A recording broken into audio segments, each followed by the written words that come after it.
And the point about be proactive, it's that to know and not do is to not know.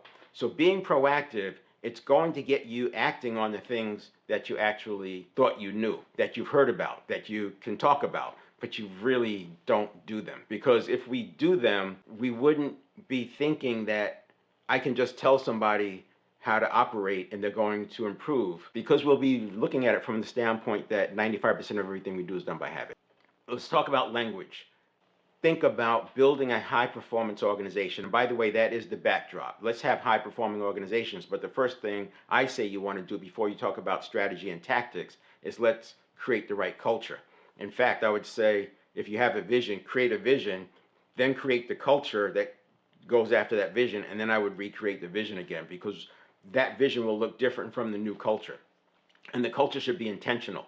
And I don't think there should be a lot of people involved in determining the culture. If you're a small company, I think you've got to decide what that is. Do the homework, do your legwork, do your own mindfulness time, spend some time, work with a coach, get deep in, go 7 levels deep, figure out your whys, get all of that out on the table, and then decide what you want in your culture. And that's when you bring other people in to help you get there. But you don't want to do culture by committee, because you're back to 95% of everything we do is done by habit, which means most of the time we're just recreating the past.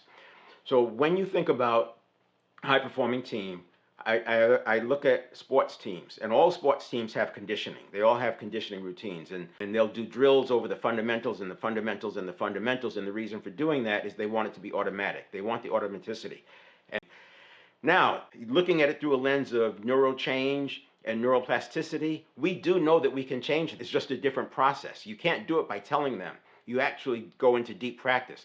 Angela Duckworth, great book, Grit, and also Dan Coyle, The Talent Code. These books are great at helping you understand what it takes to change behavior at the nervous system level. And that's where this lies. It's habits, right?